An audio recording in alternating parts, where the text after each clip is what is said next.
TikTok लाइभमा भएको थियो आचलको झगडा। आखिर त्यो सम्बन्ध नै टुटेर गयो भन्दै लेखेकी थिइन् भावुक स्टाटस। आगो लागेर गम्भीर अवस्थामा भेटिन आचल। टिकटक लाइभबाट एकाएक चर्चामा आएकी आचल कलाकार बन्ने सपना बोकेर काठमाडौँ आएकी थिइन्। उनको नृत्य र अभिनयले गर्दा स्थान पाएकी थिइन्। 5-7वटा म्युजिक भिडियोमा मोडलिङ पनि गरिसकेकी थिइन्। तर उनी आज जलेर गम्भीर अवस्थामा अस्पतालमा उपचाररत छिन्। पेट्रोल छर्किएर आफैले आत्मदाहको प्रयास गरेको भन्दै सामाजिक सञ्जाल लगायत विभिन्न सोशल मिडियाहरूमा कुरा विश्लेषण भइरहेको छ। तर परिवार स्रोतले भने यो कुरा मान्न तयार भइरहेको छैन। उनलाई मार्ने प्रयास भइरहेको बताएका छन्। यो कुरामा आशंका गर्नुको परिवारमा केही कारणहरू पनि छन्। असोज 9 गते प्रत्यक्षदर्शीले फोन गरेपछि सुदूरपश्चिमको कञ्चनपुर स्थित कृष्णपुर नगरपालिका वडा नम्बर 2 बानीमा बस्ने आचलका बुबा दशरथ नाथले खबर पाएका थिए छोरीलाई जलेको अवस्थामा केएमसी अस्पतालमा भर्ना गरिएको छ। यो नमिठो खबर पाउनु भन्दा अगाडि आचलले टिकटक फेसबुकमा भिडियो बनाएर हालेकी थिइन् जसमा उनी खुसी थिइन्। तर एक भिडियोमा भने उनी मन दुखेको जस्तै एउटा भावुक स्टाटस प्रयोग गरेकी थिइन् जसमा उनले लेखेकी थिइन् आखिर त्यो सम्बन्ध नै टुटेर गयो जसले सम्झिँदा मात्र पनि सारा संसार भुल्ने गर्थे भनेर भावुक स्टाटस टिकटक भिडियोमा पोस्ट गरेकी थिइन्। तर त्यसको केही घण्टापछि जलेको अवस्थामा भेटिएको खबर परिवारले पाएको थियो। उनी अभिनय क्षेत्रमा निकै नै अगाडि बढिरहेकी थिइन्।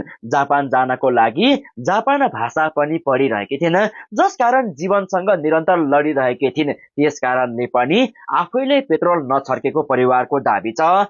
तर सामाजिक सञ्जालमा आचलको चमक जति देखिन्छ त्यतिबाट उनको व्यक्तिगत सम्बन्धको बारेमा पनि खोलेकी छिन् जसले उनको हँसिलो अनुहार भित्र एक पीडा लुकेको देखिन्छ। उनी लाइफमा आउँदा धेरै जसो रुने गर्थिन्। आचलले सामाजिक सञ्जालमा भने अनुसार राजेश नामको एक युवकसँग उनी प्रेम सम्बन्धमा थिइन्। उसैले मरिहत्या गर्यो। हात काट्ने तिमी बिना बाँच्न सकेन भन्ने, तिमी जस्तो श्रीमती भाग्य मान्नेले मात्र पाउँछ भन्दै प्रेम प्रस्ताव राखे। त्यति बेला टिकटक फेसबुकमा उनी भाइरल भइसकेका थिए। आचलको निकटका मान्छेका अनुसार मरिहत्या गरेपछि आत्मदाहको प्रयास गरेपछि आचलले स्वीकार गरेकी थिइन् र 2 वर्ष अगाडि आचल आफ्नो कलाकारिता क्षेत्रको भविष्य बनाउनको लागि राजधानी छिरेकी थिइन्।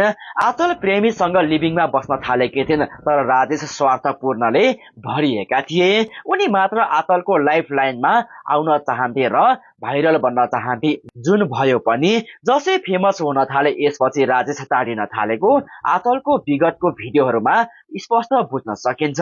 साथै एक लक्ष्मी नामक युवतीको कारण राजेशले धोका दिएको बताएकी छिन्। आचलले राजेशसँग कानुनी बिहे भने गरेकी छैनन् तर उनले श्रीमान भनेर सम्बोधन गरेको देख्न सकिन्छ जसकारण सिधै बुझ्न सकिन्छ कि उनी गहिरो प्रेममा थिइन्। तर भावनात्मक रूपमा उकुस मुकुस भइरहेकी थिइन् आचल जुन कहिलेकाहीँ उनले सामाजिक सञ्जालमा पोख्ने गर्थिन्। टिकटकबाट चर्चामा आएकी आचल जडीबुटी स्थित भाडाको घरमा जलिरहेको अवस्थामा उनी भेटिएकी थिइन्। यस्तो दर्दनाक घटना घट्नुभन्दा अघिल्लो दिन एक महिलासँग उनी टिकटक लाइभमा झगडा भएको परिवार स्रोतले बताएको छ। त्यसैको कारण उनीमाथि आक्रमण भएको परिवार स्रोतले बताएको छ। तर उनले आत्महत्या नै प्रयास गरिन् या कसैले उनलाई आक्रमण गर्यो भन्ने बारेमा अनुसन्धान भइरहेको प्रहरीले जानकारी दिएको छ।